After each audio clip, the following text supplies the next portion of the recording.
മരിക്കൂടിനുള്ളിൽ പാടും മാടപ്രാവി കൺമണി കാണാൻ വായു. ഇന്ന് വലിയ സന്തോഷത്തിലാണല്ലോ. എന്താ കാര്യം? താനേ ഇപ്പൊ പടിയാ മൂളിപ്പാട്ട് ഒന്നുകൂടി മൂളിക്ക്. പാട്ടോ? ആ പാട്ട്. താനിപ്പോ മൂളി ഇറന്ന പാട്ട് ഒന്നുകൂടി മൂളാൻ. സൗകര്യമില്ല. എന്നിട്ട് വേണം തനിക്ക് എന്നെ കളിയാക്കാൻ.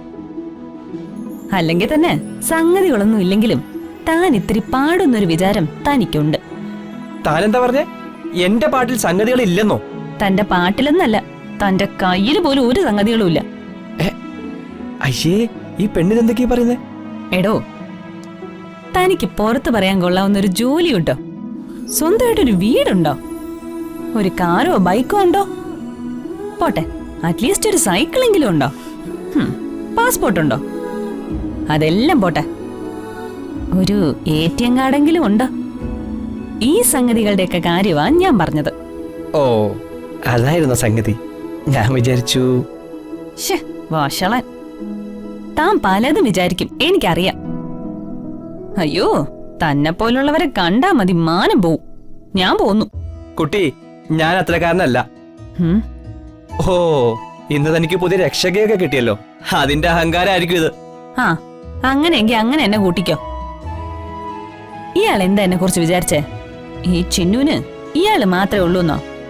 എടോ, അന്ന് അച്ഛനെ രക്ഷിച്ച ഒരു ഭഗവാനുണ്ടല്ലോ. ആ ഭഗവാൻ. ആളിനെ ഞാൻ കണ്ടു. നല്ല സുന്ദരക്കുട്ടൻ. തന്നെ പോലെയൊന്നുമല്ല. ആ സംസാരവും ചിരിയും ഒക്കെ കാണാൻ എന്ത് രസാണെന്നറിയോ? ആളുടെ സംസാരത്തിലും നോട്ടത്തിലൊക്കെ എന്നോട് എന്തോ ഒരു ഇതുണ്ട്. ഇതെന്ന് പറഞ്ഞ ഇതെന്ന് പറഞ്ഞ ഇതെന്ന് പറഞ്ഞ ഇത് തന്നെ. എന്നാ പിന്നെ ആളുമില്ല കഞ്ചാവും ആയിരിക്കും. അല്ലെങ്കിൽ പിന്നെ ആ പാവത്തിന് കണ്ണിന് വല്ല പ്രശ്നം ഉണ്ടായിരിക്കും. അല്ലെങ്കിൽ പിന്നെ ഇതുപോലത്തെ ഒരു മരപ്പുറക്കിനെ കണ്ട് ഇഷ്ടപ്പെടൂ? താൻ ഒരിക്കലും നന്നാവില്ലടോ. തോനെ നോക്കിക്കോ, എത്രയും പെട്ടെന്ന് ഞാൻ വക്കീൽ പരീക്ഷ പാസ്സാവും. താൻ കോപ്പിയടിച്ച് ജയിച്ച പോലെയല്ല, പഠിച്ച് ജയിക്കും. എന്നിട്ട് കേസ് വാദിക്കാൻ പോവല്ല, മജിസ്ട്രേറ്റ് ആവും. മജിസ്ട്രേറ്റ്. എന്നിട്ട് എന്റെ ഭഗവാനെ പോലെ പാവപ്പെട്ടവർക്ക് വേണ്ടി ഞാൻ ശബ്ദം ഉയർത്തും. അപ്പോഴും താൻ ഇങ്ങനെ എന്നെ വളയും പിടിച്ചോണ്ട് നടക്കും. ഓ ശരി, സമ്മതിച്ചു. എന്നാ ഗുഡ് നൈറ്റ് ഡ്രൈവറെ. എന്നാ പോയാട്ടെ മജിസ്ട്രേറ്റ്. നിന്നെ